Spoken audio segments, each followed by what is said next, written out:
ELI5 Why is being overqualified for a job considered a bad thing? Vacancies lower the employer's output, but recruiting people to fill vacancies costs both time and money.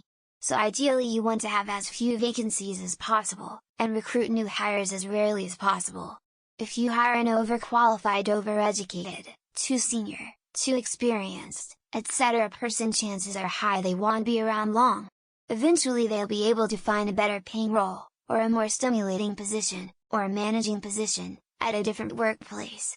And when they do, you need to start the hiring process over. Why would I hire someone who considers the work they are doing beneath them? When I hire someone, I am filling a vital gap in my business. It costs real money to train them, even if they have done similar jobs before, and then if they leave quickly for a more appropriate role, I'm out the money from training and back to searching again.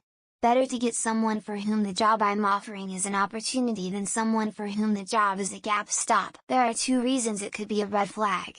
1. If you have had the position for 7 years in a job, that usually will see a promotion to a higher position in 2-3, that can be a sign that you're a problem employee in some way. 2.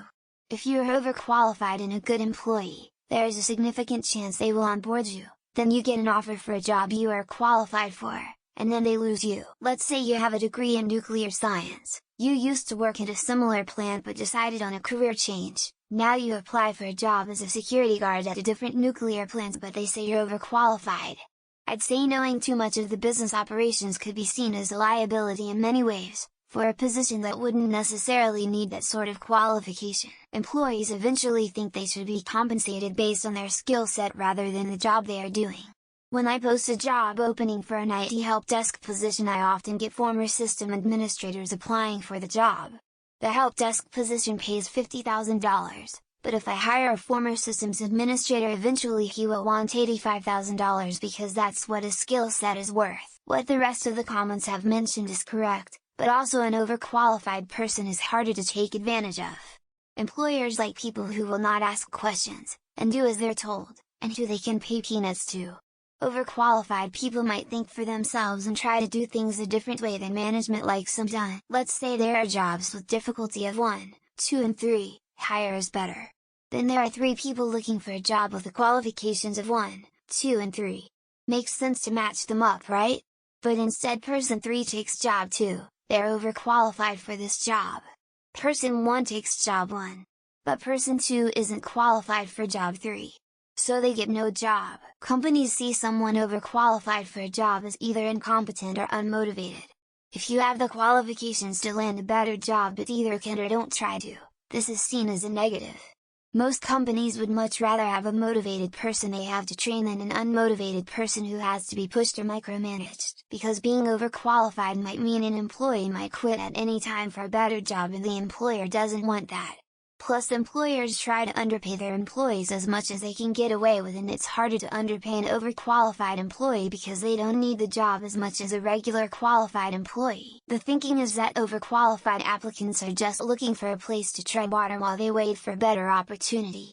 There's also the thinking that an overqualified person could be very highly trained but very bad at their chosen field and unable to get hold jobs that meet their qualifications level. Employers want to hire the most qualified person they can find, but if someone is overqualified for your job, they will be qualified for a better job somewhere else. There is a cost to hiring people.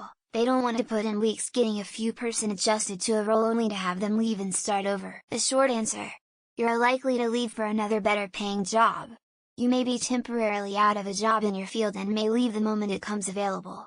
It can be difficult for employees who may be more competent than those managing them to play the game, because it means the worker has options and is less beholden to, or controllable by the employer. It's manipulation, PR spin. Just like so many US employers have federally illegal policies about not discussing your wages compensation with other staff. Think of it this way: you had an iPhone 14 and your colleagues have iPhone 5. You can use the iPhone 14 but man, you're way faster. It'll cause other iPhone 5 people lots of stress and disorder to the norm. Majority wins. When I was slightly overqualified and got hired, I jumped ship after 2 months for a job that fits me and pays better. They basically wasted money on me cause I spent at least half of that time onboarding. You will be uninterested in the job and move on. They would much rather have someone that they can keep around for a long time and throw extra hours at them because they really need the job. Where I'm from, Being overqualified means the company will have to pay you more than what it wants to because of diploma's experience.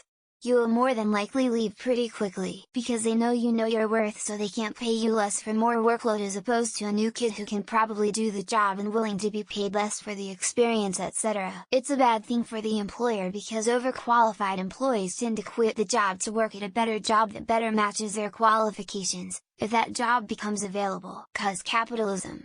They can't pay you what you're worth, so they'll hire someone less qualified. There's no reason other than a bad system that promotes anti-merit hiring practices, because you won't be engaged, and will eventually move out of your position. Onboarding is hard, and they won't do it for an employee that is only going to work for 6 months. Being overqualified for a job usually means you're being underpaid for a job. If you have more skills than necessary, you should be doing a harder job and being paid more. You will leave the company sooner and you are being underpaid. Bad for both sides. If you really need a job and this is the roadblock, then dumb down your CV. I hate the fact that the US police won't hire overqualified intelligent recruits. I can't hire you as a public servant, you are just too smart for us. Probably because their pay budget might not be up to your minimum requirement and there'll be lack of satisfaction if you actually take what they're offering. It's really hard when there's no jobs in your industry though. You think I would just go work at a liquor store till the market picks back up?